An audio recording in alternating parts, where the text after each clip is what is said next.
Hello Palians and welcome back. Ever since the Elderwood update dropped, I have been spending more and more time in this area. However, my bank balance has not been increasing all that much, which got me thinking which is actually the best way to make money in Elderwood.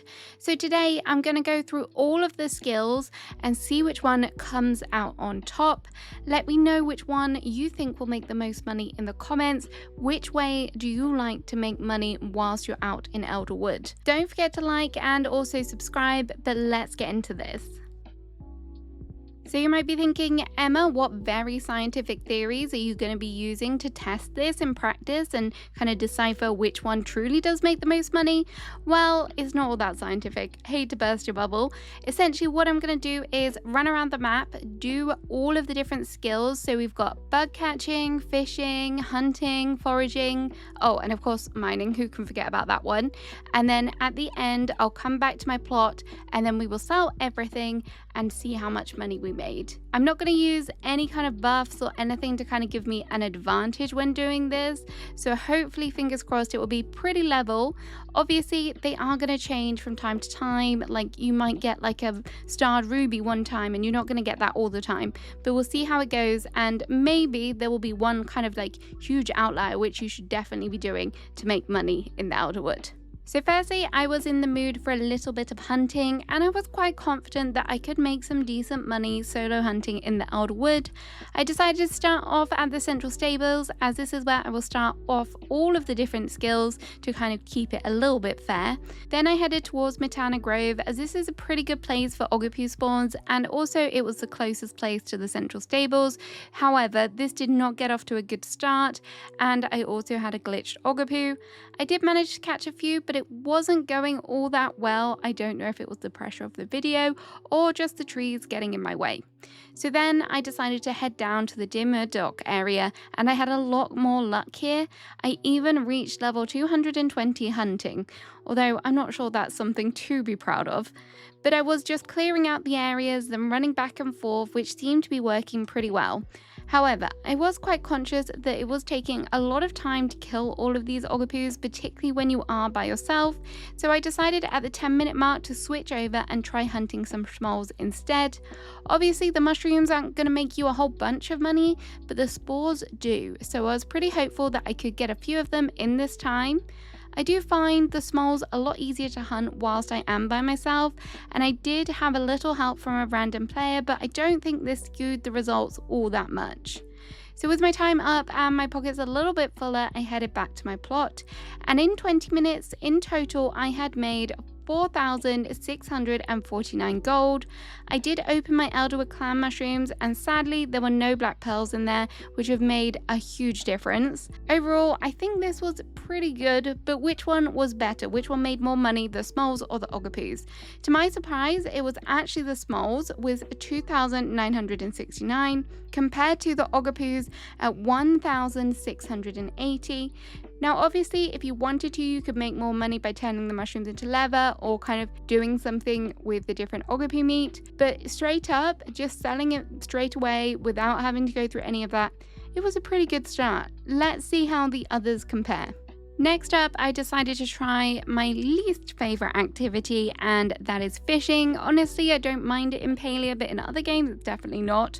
But full disclosure, I was a bit of a numpty here, as I forgot that I had a major health boost lure on, which expands the kind of area, but boy, did I need it, as I decided to head to the dock area, and this is probably one of the hardest areas to fish, in my opinion. I tried to focus on the bubbles, which made it even harder, but obviously, I want those starred fish to make that little bit extra gold. I was mainly catching the pixie floatfish, but I did get the occasional lake shark, which are definitely not the easiest to catch, not my favourite at all. I just kept moving along the coast, finding all of the sparkly spots, and in hindsight, maybe I should have just stayed in one location to save a bit of time, but that is a little bit boring. Near the end of the time period, I found myself at the very north of the Elderwood, and this is where my lure snapped, and things got a whole lot harder, and I did let a few fish go. Oops. I did, however, manage to catch an Elleroo eel, which made a nice change from all of the floatfish and the sharks. Overall, though, the fishing did pay off despite not getting a legendary Moors. In total, the fish sold for 5,820, which is more than hunting. And I was a little bit surprised by this.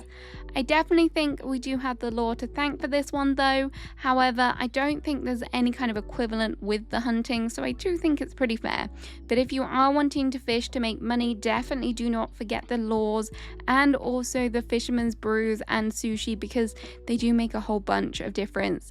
The laws also only cost 5 guild medals from Ina, so it's 100% worth it.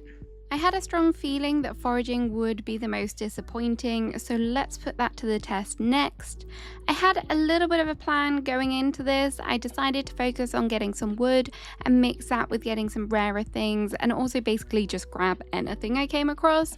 Matana Grove again was my starting point, and there were some nice big trees to chop. There was also some delicious honey and lots of orchids. From Matana Grove, I made my way south and found some trees with essence, which was a nice bonus. I decided to avoid the trees in the deep wood as they take forever to climb, and I'm not sure the mushrooms are really worth it, but I grabbed whatever I could find on the floor.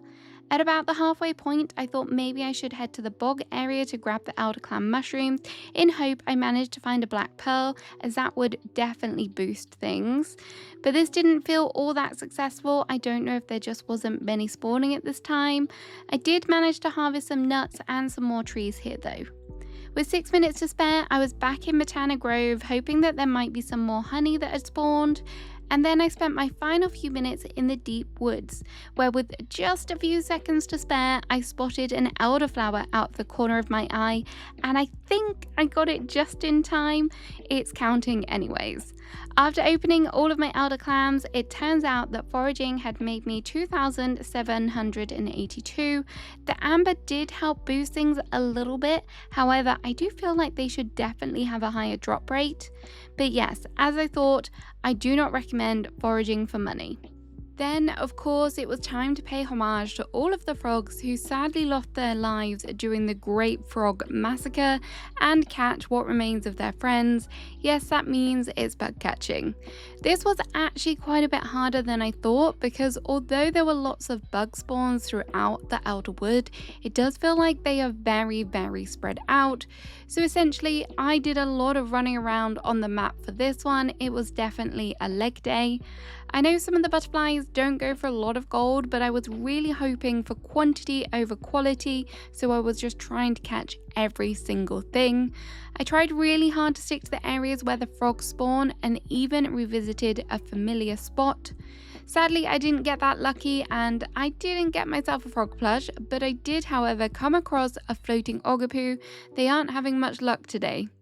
After circling the map for what felt like an eternity, it was time to head home, and for running around like a headless chicken catching bugs for 20 minutes, I made 2,549 gold.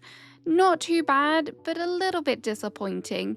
And when I got back and started thinking a little bit more, it got me curious about how much I would have made using honey laws. So I crafted up some laws and headed back out. I did 3 laws in total in just under 10 minutes, and look at that. Nearly double the amount of gold, but actually when you factor that in and think about the amount it cost me to craft the laws, I'm not actually sure it was worth it from a gold point of view, and also I didn't get a plush, so perhaps if I had got a plush I would have very different feelings.